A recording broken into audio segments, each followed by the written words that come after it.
किसी को पता है? जी बताएं। किस कौम का जिक्र आया है? नबी की बात नहीं कर रही, किसी कौम की बात कर रही हूँ कि कुरान मजीद में सबसे पहले किस कौम का जिक्र आया? चले मैं आपको बता देती हूँ। बनी इसराइल की कौम का जिक्र आया। सबसे पहले किसका जिक्र है? बनी इसराइल। तो आप लोगों ने ये याद रखना है कि कुरान मजीद में सबसे पहले बनी इसराइल कौम का जिक्र आया। ठीक है?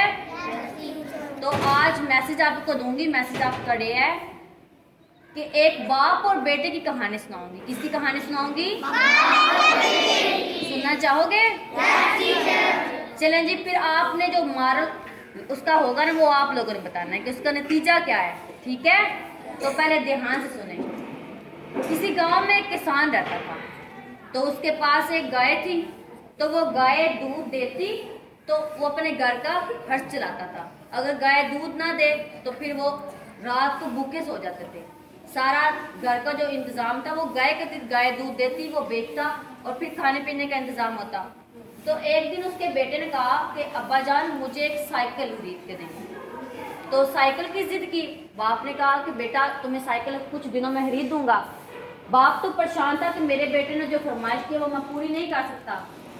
फिर भी उसने उसको तसल्ली दी कि मैं तुमको खरीद दूंगा, लेकिन बेटे ने बार बार जिद की कि मुझे साइकिल चाहिए। तो किसान ने कहा कि मैं अपनी गाय को बेचूंगा, बेचकर अपने बेटे की फरमाइश पूरी कर दूंगा। बाप का दिल था ना कि मेरे बेटे का दिल है तो मैं खरीद के दूं। तो उसने अपने बीवी से मशवरा किया कि मैं गाय को बेचकर अपने बेटे को साइकिल लेके दूंगा। तो उसकी बीवी ने कहा कि अगर हम गाय बेच देंगे तो फिर खाएंगे कहाँ से? गाय दूध देती है, हम बेच के घर का खर्च चलाते हैं। तो वो जो बातें कर रहे थे उसका बेटा सुन रहा था। जैसे उसने सुना तो वो एक अच्छा बच्चा था, समझदार था, उसे समझ आ गई कि अगर मैं खरीद लूँ साइकिल तो फिर हम कहाँ से खाएंगे।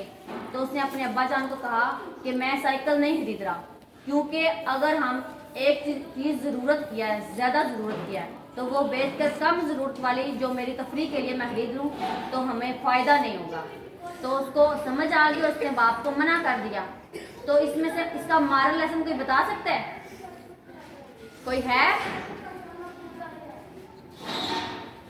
मैं बताती हूँ कि हमें जिद नहीं करनी। माँ बाप का दिल होता है कि हमारा बेटा जो कुछ मांगे हम दें, लेकिन कभी कभी ऐसा होता है कि वो चीज़ खरीद कर नहीं दे सकते, तो हमें जिद नहीं करनी चाहिए। अच्छे बच्चे वो होते हैं जो माँ बाप का एहसास करें। अगर बच्चे एहसास नहीं करेंगे तो फिर कौन करेगा? तो हमें बिला वजह जिद नहीं करनी चाहिए। अगर आप कुछ मांगेंगे ना तो आपके अब्बू के पास कुछ होगा तो फौरन से देंगे, अगर नहीं होगा फिर भी वो आपका दिल रखने के लिए कह देंगे कि आपको ले दूंगा। तो बार बार नहीं कहना। अगर आपको जो चीज़ ज़रूरत की है वो बोलें, जो ज़रूरत की नहीं है बिला वजह आप ले रहे तो वो आप तंग ना करें। ठीक है? माँ बाप को तंग नहीं करना, उनकी इज्जत करनी है। आप लोग एहसास नहीं करोगे फिर कौन करेगा? ठीक है? और एक काम और, रात को सोने से पहले आपने अपने अम्मा अब्बा को दबा के सोना है, उनकी जो है ना इज्जत करके सलाम करके सोना है। ठीक है?